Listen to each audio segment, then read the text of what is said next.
इससे पहले पूछा है शैवाल विज्ञान का जनक, इसके आगे लगा है भारतीय शैवाल विज्ञान के जनक किसे कहा जाता है? नहीं, MOP अयंगर हो जाएंगे। MOP अयंगर को भारतीय शैवाल विज्ञान का जनक कहा जाता है। शैवाल विज्ञान का जनक सीधे अगर बोला जाएगा तो विलियम हेनरी हार्वे हो जाएगा।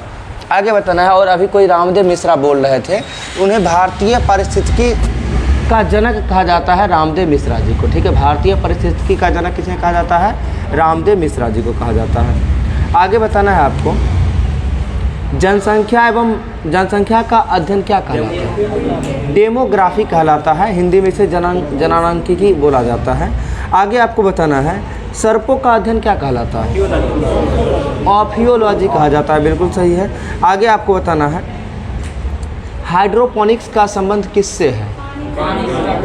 हाइड्रोपोनिक्स यानी मृदा विहीन कृषि को जो है ना हाइड्रोपोनिक्स कहा जाता है। इसका मतलब हाइड्रो मतलब सीधा समझिएगा जल, और जल में कृषि जो होती है उसे हाइड्रोपोनिक्स बोलते हैं, यानी मृदा विहीन कृषि को। आगे आपको बताना है, वृक्षों एवं झाड़ियों का अध्ययन क्या कहलाता है? डेंड्रोलॉजी कहा जाता है। सही है। आगे आपको बताना है, सूर्य के प्रभाव से चिकित्सा करने की क्रिया को क्या कहा जाता है? जी, हेलियोथेरेपी कहा जाता है। यानी किसी व्यक्ति को स्वस्थ यदि करने की बात करते हैं, यानी चिकित्सा का ये यानी इलाज किया जाता है, वो थेरेपी कहलाता है। और इसके लिए जो है कौन सा थेरेपी होता है? हेलियोथेरेपी होता है, यानी सूर्य के किरण से। ठीक है। आगे आपको बताना है, तंत्रिका तंत्र का अध्ययन किसे जो है किसके अंदर? न्यूरोलॉजी के अंतर्गत होता है। सही है। आगे आपको बताना है, आदिवासियों द्वारा पादपों के उपयोग का अध्ययन क्या कहलाता है? आदिवासियों के द्वारा जो है पादपों के उपयोग का अध्ययन क्या कहलाता है? एथनोबॉटनी कहा जाता है। क्या कहा जाता है? एथनोबॉटनी कहा जाता है। बॉटनी यानी पादप विज्ञान का अध्ययन किस शाखा के अंतर्गत होता है? बॉटनी के अंतर्गत होता है। और एथनो शब्द का उपयोग किसके लिए आया है? आदिवासी के लिए आया है। यानी याद रख सकते हैं, एथनोबॉटनी में किसका हो जाएगा? आदिवासियों के द्वारा जो है उपयोग किए जाने गए पादपों का अध्ययन जो है किसमें? एथनोबॉटनी में। आगे आपको बताना है, पादप कैंसर का अध्ययन क्या कहलाता है? ऐसे कैंसर का अध्ययन क्या कहलाता है? ऑन्कोलॉजी कहलाता है। लेकिन पादप कैंसर का अध्ययन क्या कहलाता है, ये बताना है। तो कैसिडोलॉजी जो है पादप कैंसर का अध्ययन क्या कहलाता है? कैसिडोलॉजी कहा जाता है। ठीक है। आगे आपको बताना, औषधीय पादपों का अध्ययन जो है क्या कहलाता है? औषधीय पादपों का अध्ययन जो है क्या कहलाता है? तो फार्मेकोलॉजी कहा जाता है। क्या कहा जाता है इसे? फार्मेकोलॉजी के अंतर्गत जो है औषधीय पादपों का अध्ययन किया जाता है। ठीक है। आगे आपको बताना है, ब्रायोफाइटा का अध्ययन किसके अंतर्गत होता है? ब्रायोलॉजी के अंतर्गत होता है। सही है। ठीक है। आगे बताना है आपको, मत्स्य पालन का अध्ययन क्या कहलाता है? बहुत आसान है। मत्स्य पालन की बात करते हैं, पिसीकल्चर। और मछलियों की अध्ययन किसके अंतर्गत होती है? इक्थियोलॉजी हो जाएगा। बिल्कुल सही है। आगे आपको बताना है, लैमार्क का सिद्धांत जो है किस पुस्तक में प्रकाशित हुआ था? लैमार्क का पुस्तक जो है यानी किस सिद्धांत? नहीं, फिलोसफिक जूलॉजिक। ठीक है। ये पूछा जाता है कि फिलोसफिक जूलॉजिक पुस्तक के लेखक कौन हो जाएंगे? लैमार्क हो जाएंगे। और इस पुस्तक में किसके बारे में? तो ये जो लैमार्क का सिद्धांत के बारे में चर्चा की गई है, जो कि 1809 में फिलोसफिक जूलॉजिक प्रकाशित हुआ था, 1809 में। आगे बताना आपको, उद विकास के उत्परिवर्तन सिद्धांत, जिसे म्यूटेशनवाद थ्योरी कहा जाता है, कि इसके जनक कौन है? ह्यूगो डे विरीज हो जाएंगे। बिल्कुल सही है। आगे आपको बताना है, विकासवाद का सिद्धांत किसने प्रतिपादित किया था? चार्ल्स डार्विन के द्वारा जो है विकासवाद का सिद्धांत जो है प्रतिपादित किया गया था। आगे आपको बताना है, जीव विकास को सर्वप्रथम जो है किसने परिभाषित किया था? बहुत इंपॉर्टेंट क्वेश्चन है ये, कि जीव विकास को सर्वप्रथम किसने परिभाषित किया था? जीव विकास, जैव विकास दोनों। ठीक है। ठीक है। ठीक है। ठीक है। सही है। लैमार्क का जैसे पूरा नाम ऐसे नहीं जानते हैं, पूरा नाम जान लीजिएगा, जीन बैप्टिस्ट डी लैमार्क हो जाएंगे। क्या हो जाएंगे? जीन बैप्टिस्ट डी लैमार्क हो जाएंगे। ठीक है। जैव विकास का सिद्धांत का सर्वप्रथम प्रतिपादक लैमार्क। आगे आपको बताना है, योग्यतम की उत्तरजीविका का विचार किसके द्वारा प्रस्तुत किया गया है? योग्यतम की उत्तरजीविका का विचार किसके द्वारा? डार्विन के द्वारा। बिल्कुल सही है। आगे बताना है, किसी जीव का विकासीय इतिहास क्या कहलाता है? किसी जीव का विकासीय इतिहास क्या कहलाता है? नहीं, फाइलोजेनी कहा जाता है उसे। फाइलोजेनी कहा जाता है। आगे आपको बताना है, 5 जगत वर्गीकरण जो है किसके द्वारा किया गया था? तो व्हिटेकर के द्वारा किया गया था। 5 जीवों का 5 जगत वर्गीकरण जो है किसके द्वारा? व्हिटेकर के द्वारा किया गया था। और कैरोलस लिनियस के द्वारा जो जीवों का वर्गीकरण द्विनाम पद्धति कहा जाता है, जिसमें द्विनाम पद्धति में क्या क्या आता है? जाति और वंश आता है, जाति और वंश आता है, यानी स्पेसीज और जेनेरा बोलते हैं इसको। ठीक है, आगे आपको बताना है मानव का वैज्ञानिक नाम बताना है, होमोसेपियंस। आगे आपको बताना है वर्गीकरण का आधारभूत इकाई किन्हें माना जाता है? स्पेसीज को माना जाता है, जिसे हिंदी में जाति बोला जाता है। आप जानते हैं गांव समाज में भी जो है लोगों को किस आधार पर बांटा जाता है? जाति के आधार पर। इसलिए ध्यान रखिएगा वर्गीकरण का आधारभूत इकाई किसे माना जाता है? जाति को, यानी स्पेसीज को। आगे आपको बताना है कुत्ता का वैज्ञानिक नाम क्या है? कैनिस फैमिलियरीज हो जाएगा, बिल्कुल सही है। आगे आपको बताना है आम का वैज्ञानिक नाम, मैंगीफेरा इंडिका हो जाएगा, सही है। आगे बताना है आपको गेहूं का वैज्ञानिक नाम, ठीक है, टिटकम एस्टिवम हो जाएंगे, सही है।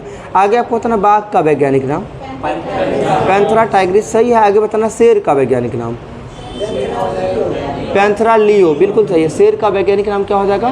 पैंथेरा लियो हो जाएगा, सही है। आगे आपको बताना है तेंदुआ का वैज्ञानिक नाम क्या हो जाएगा? तेंदुआ का वैज्ञानिक नाम पैंथेरा पार्डस हो जाएगा, ठीक है, ठीक है। तेंदुआ का वैज्ञानिक नाम क्या हो जाएगा? Panthera pardus. आगे आपको बताना है सरसों का साइंटिफिक नेम क्या है? ठीक है, सरसों का ब्रासिका कैपेस्ट्रीज होता है, यानी कि हम लोग जैसे देखिए पेस्ट्री खरीदते हैं, आके बैठते हैं, ठीक है, पेस्ट्रीज खरीदते हैं ना, पेस्ट्री बोलते हैं, पेस्ट जो होता है वही सरसों ब्रासिका कैपेस्ट्रीज हो जाएगा सरसों का वैज्ञानिक नाम। आगे आपको बताना है सिस्टेमा नेचुरे पुस्तक के लेखक कौन है? कैरोलस लिनियस हो जाएंगे, ठीक है। सिस्टेमा नेचुरे के लेखक कौन हो जाएंगे? कैरोलस लिनियस हो जाएंगे, सही है। आगे आपको बताना है प्रकाश संश्लेषण के प्रकाशिक एवं अप्रकाशिक अभिक्रिया क्लोरोप्लास्ट में कहाँ संपन्न होती है? ठीक है, देखिए इसमें 2 क्वेश्चन है, पहले सुन लीजिएगा ध्यान से। प्रकाश संश्लेषण की प्रकाशिक एवं अप्रकाशिक अभिक्रिया क्लोरोप्लास्ट में कहाँ संपन्न होती है? यानी प्रकाशिक अभिक्रिया ग्रेना में और अप्रकाशिक अभिक्रिया जो है एस्ट्रोमा में जो है संपन्न होती है, ठीक है। आगे आपको बताना है मोलस्का संघ के कुछ जंतुओं में जो है नीले या हरे रंग का रक्त किसके उपस्थिति के कारण होता है? तो हीमोसाइनिन के कारण होता है। और ऐसे जानते हैं आमतौर पर जो है खून का रंग उजला जो है किसके उपस्थिति के कारण? हीमोसाइनिन के उपस्थिति के कारण ही होता है। और आगे बताना हीमोसाइनिन जो है किस तत्व का मुख्य घटक होता है?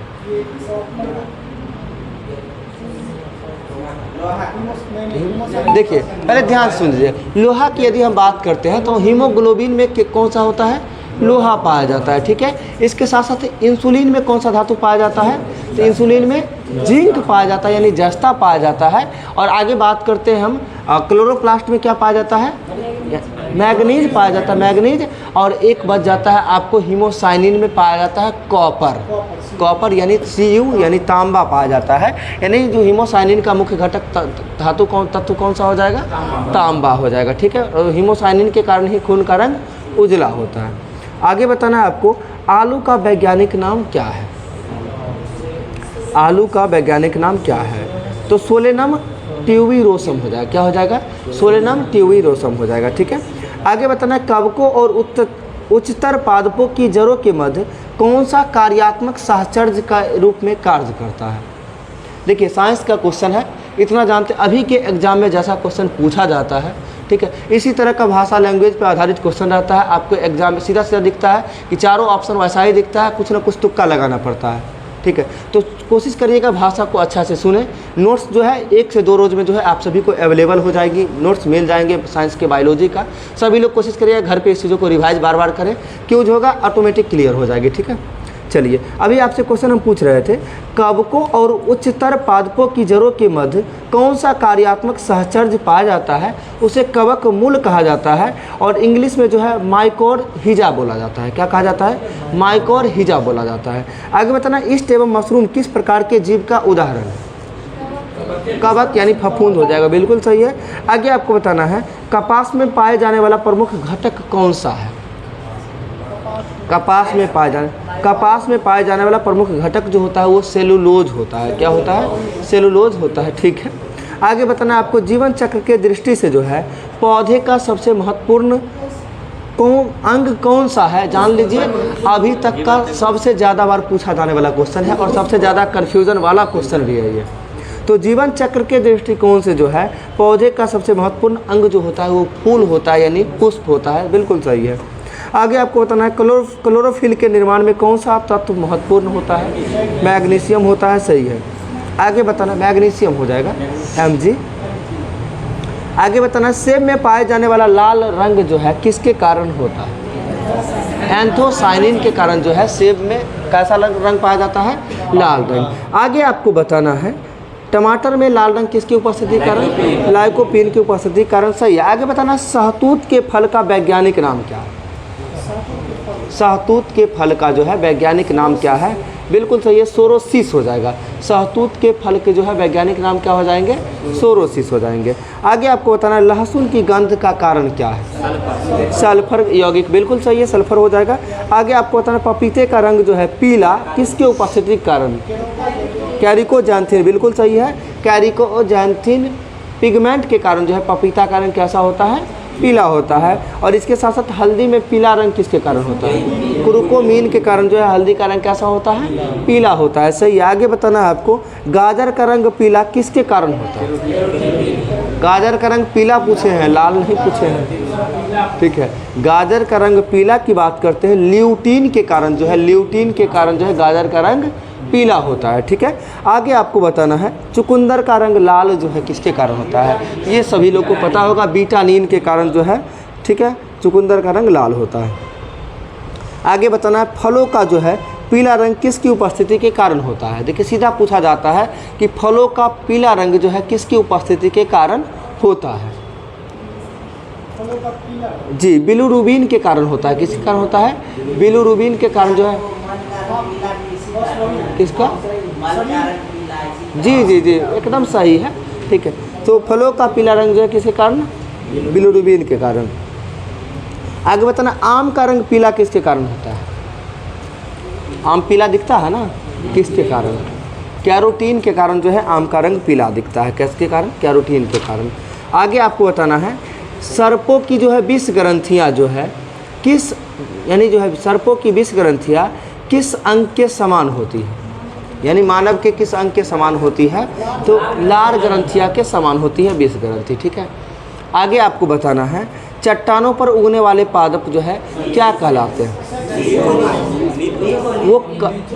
चट्टानों पर उगने वाले जो है, सुन लीजिए, अच्छा सुनिए पहले, चट्टानों पर उगने वाले पादप को जो है लिथोफाइट्स कहा जाता है। हम चट्टानों पर उगने वाले पादप बोल रहे हैं, अगर चट्टानों पर यानी वृक्षों के जो है पेड़ों पर उगने वाले जो है कवक को क्या कहा जाता है, वो सेक्सिकोलस होता है। कोटिको देखिए बताते हैं, शैवाल को बोला जाता है, ठीक है। चट्टानों पर, ठीक है, चट्टानों पर उगने वाले जो है ना शैवाल को जो है वो सेक्सिकोलस होता है। और अभी था ये जो है पादप, यानी चट्टानों पर उगने वाले पादप को क्या बोला जाता है, तो लिथोफाइट्स बोला जाता है। आगे बताना है कौन सा प्राणी अपनी आंत में जल का संग्रह करता है।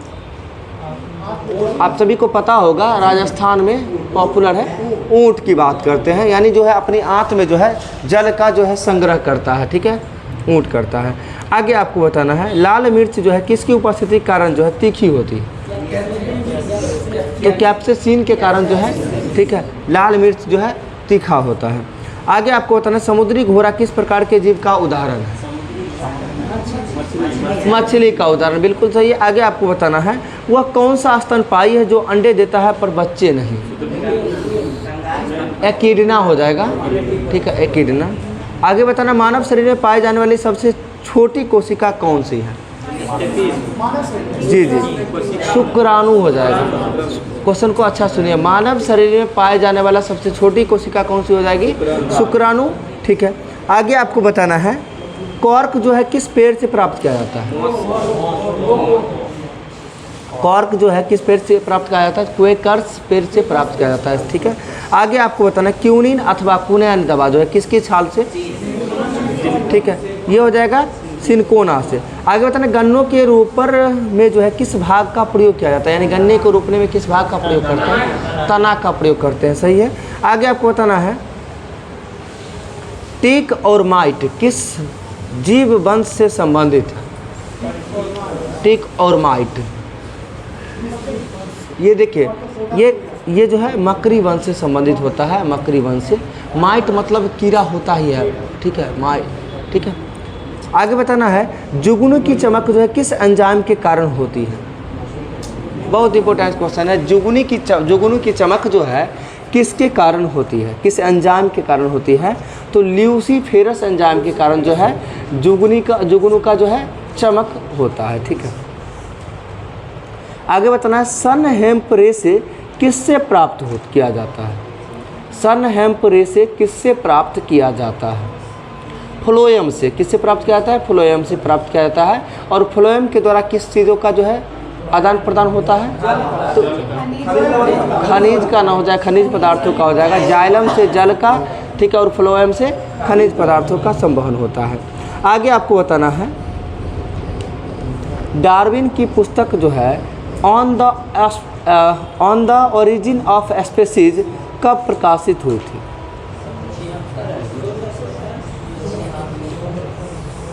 (1859) में। डार्विन का पुस्तक क्या था? On the origin of species कब प्रकाशित हुआ था? 1859 में। आगे बताना है आपको किन कशेरुकी में कंकाल पूर्णतः अनुपस्थित होता है? तो सरीसृप वर्ग में जो है कंकाल पूर्णतः जो है अनुपस्थित होता है। ठीक है, आगे आपको बताना है कॉकरोच और सिल्वर फिश में जो है किस प्रकार का परिसंचरण तंत्र पाया जाता है? कॉकरोच और सिल्वर फिश में किस प्रकार का परिसंचरण तंत्र पाया जाता है? खुला परिसंचरण तंत्र। सही है, सॉरी। आगे बताना विज्ञान की किस शाखा के अंतर्गत जो है जीवाश्मों का अध्ययन किया जाता है? जी, विज्ञान की किस शाखा के अंतर्गत जो है जीवाश्मों का अध्ययन किया जाता है? तो पैलियोंटोलॉजी हो जाएगा। क्या हो जाएगा? पैलियोंटोलॉजी के अंतर्गत किया जाता है।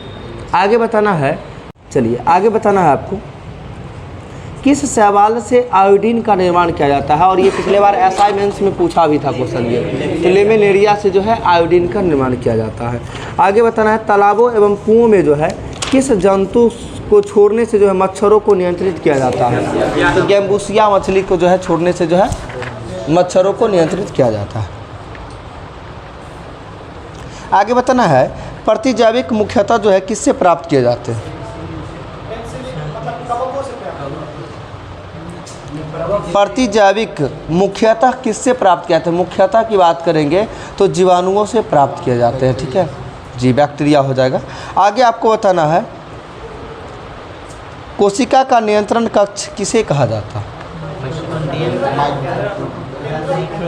बिल्कुल सही है, कोशिका का नियंत्रण कक्ष जो है केंद्रक को कहा जाता है। ठीक है, आगे आपको बताना है इंटेस्टिनल, जीव द्रव्य का नामकरण किसके द्वारा किया गया था? पुरकिंजे के द्वारा किया गया था। कब किया था? 1839 में। 18 दूना 36, 3 39, 1839 में जो है जीव द्रव्य का निर्माण पुरकिंजे के द्वारा किया गया था। आगे बताना है कोशिका का श्वसन स्थल किसे माना जाता है? बिल्कुल सही है, कोशिका का श्वसन स्थल जो है माइटोकॉन्ड्रिया को माना जाता है। आगे बताना माइटोकॉन्ड्रिया का खोज किसके द्वारा किया गया था? अल्टमैन के द्वारा किया गया था। और माइटोकॉन्ड्रिया का नामकरण किसके द्वारा किया गया था? डी बेंडा के द्वारा किया गया था। सही है, आगे बताना है माइटोकॉन्ड्रिया किस विधि द्वारा विभाजित होती है? माइटोकॉन्ड्रिया जो है किस विधि द्वारा विभाजित होती है? विखंडन के द्वारा विभाजित होती है, विखंडन के द्वारा। आगे बताना है डीएनए केंद्रक के अलावे कहाँ कहाँ पाए जाते हैं? माइटोकॉन्ड्रिया एवं हरित लवक में पाए जाते हैं। डीएनए केंद्रक के अलावा कहाँ कहाँ? माइटोकॉन्ड्रिया एवं हरित लवक में पाए जाते हैं। आगे आपको बताना है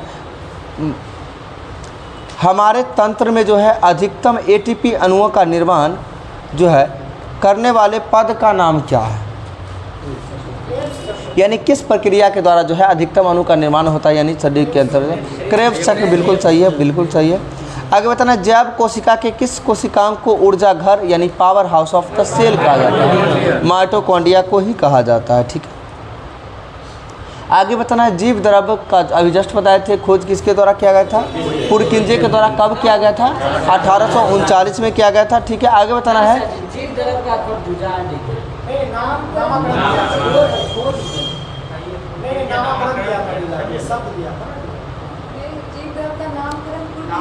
ठीक है, सही है। जीव द्रव्य का नामकरण जो है पुरकिंजे के द्वारा किया गया था और जीव द्रव्य का खोज जो है डुजार्डिन के द्वारा किया गया था। ठीक है, जिसमें जो है जीव द्रव्य में जो है जल कितना प्रतिशत पाया जाता है? लगभग 80% जो है जीव द्रव्य में लगभग जल पाया जाता है, 80%। आगे आपको बताना है, कोशिका शब्द का प्रयोग जो है सर्वप्रथम किसके द्वारा किया गया था? रॉबर्ट हुक के द्वारा। कब किया गया था? 1665 में। कब किया गया था? 1665 में किया गया था। ठीक है, आगे बताना आपको, किस जीव में जो है लिंग गुणसूत्र नहीं पाए जाते हैं? किस जीव में जो है लिंग गुणसूत्र नहीं पाए जाते हैं? तो वो हो जाएगा आपको छिपकली में। ठीक है, आगे आपको बताना है, पिंड पित्त यानी कॉर्पस लेटरम जो है ये लेटियम का कहाँ पाई जाती है? हाँ, ये हाँ ठीक है, अंडाशय में पाया जाता है। ठीक है, आगे बताना है, 4-5 दिन से सोए नहीं हैं सही से। ठीक है, नींद बार बार आ जाती है। ठीक है, क्या हुआ? नहीं, थोड़ा सा जो है ना आप लोग को भी थोड़ा और लगता होगा, थोड़ा इंटरेस्टेड टॉपिक पे आते हैं। ठीक है,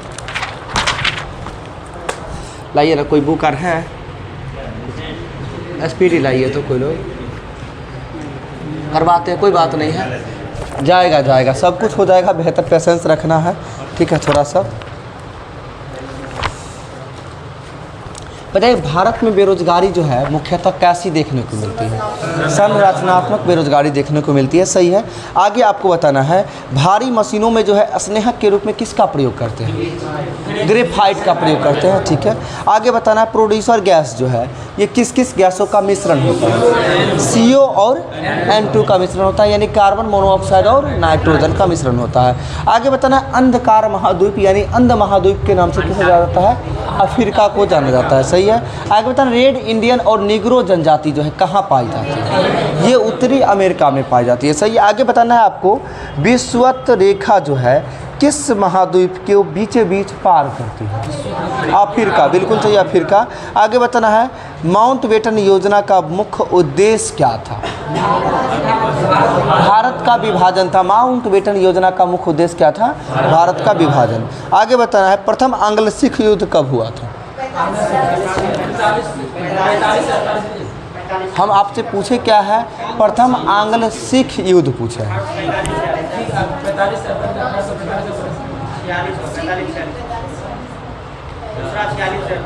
ठीक है, पहला जो हो जाएगा 1845-46, दूसरा हो जाएगा 46 से 48। हाँ ठीक है, 45 पहला से, हाँ दूसरा 45 से 48, दो ही हुआ है सिख युद्ध, दो ही हुआ है। इसी में आता है आंग्ल कर्नाटक युद्ध। पहला आंग्ल कर्नाटक युद्ध कब बता? वो 1700 में है।